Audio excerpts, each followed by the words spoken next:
Yesterday, ABC News had released surveillance footage of George Zimmerman. He was escorted by police officers to the police station, I'm guessing for further questioning.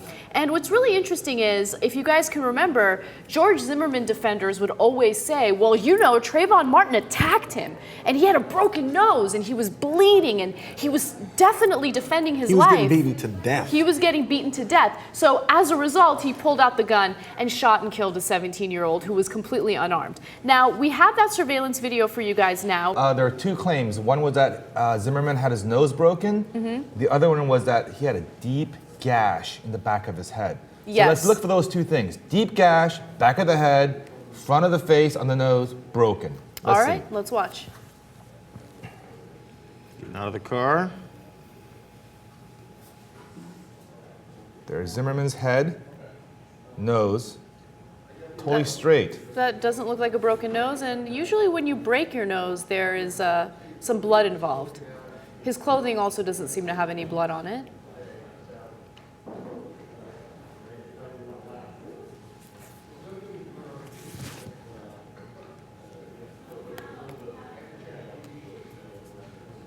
This nice clear shot of his head. He's turning it. There's the back of the head, no gash. Deep or shallow, no gash. He's pretty calm.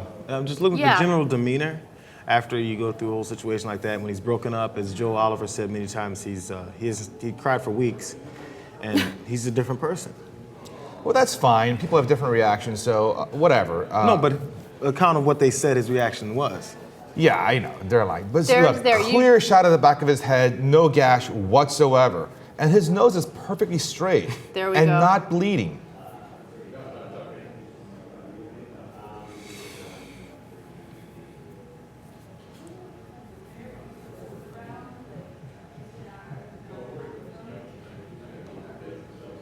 It just gives us there it is, his nose again, perfectly straight.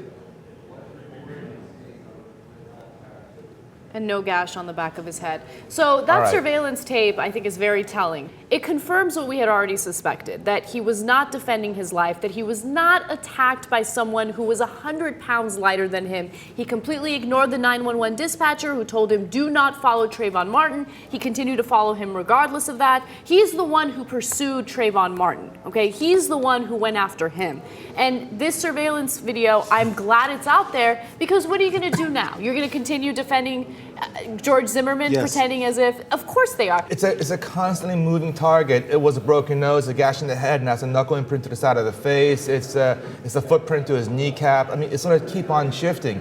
But here's the thing, okay? I had my nose broken. And let me tell you, when I broke my nose, it was during a basketball game. A friend of mine headbutted me. Man, I bled out almost, okay? Like, there's blood everywhere. I mean, pools of blood on my shirt, on the floor, and I had to grab another shirt and kind of cover my nose. There is no way that man's nose is broken. That was no way. Definitely. Okay? And as you guys can tell, you know, Zimmerman's nose was perfectly straight.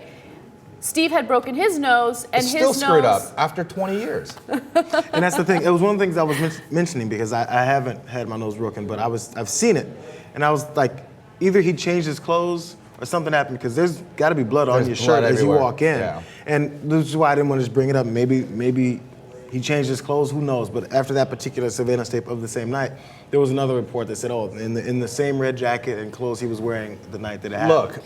You cannot break your nose and not have any blood. It's simply inconceivable. The only explanation is, well, there's two possibilities. One is that Zimmerman and his defenders are lying, or two, Zimmerman is Wolverine and has incredible self-healing powers, and he healed himself instantly. Right. Those are only two possibilities. And that could also be the possibility for the gash on the back of his head, because remember, he accused Trayvon Martin of taking his head and banging it against the cement. That's where he supposedly got the gash on the back of his head. That didn't look like someone who had just had his head banged against the cement. And let me tell you what a proper police investigation would entail. You come upon a scene, you have two people, one dead, one alive. The one that's alive has a gun, and he shot the other one dead. He claims self-defense. Okay. You ask him what happened. He claimed, I broke my nose. You look at the nose. Do you know what you would do as a police officer? You would take him down. You take a picture of that, okay? You take a picture of a person who claims to be a victim of a crime. It's the most routine thing. If you call him for domestic violence or whatever it may be, they always take a picture of you, capture that image on film or digital camera, whatever it may be. They would also take a picture of the gash on his head. Where are these pictures? Also, where are these pictures? You're absolutely right about that. And Chris Serino, who was one of the police officers at the headquarters, the police headquarters, did not believe George Zimmerman's story, okay? And he wanted to have him arrested immediately. However, that did not happen. So the real question here is, why hasn't he been arrested and charged yet? Who is looking out for him? Obviously, there are members of the police department here who are doing whatever they can to make sure he doesn't get arrested, that he doesn't get charged.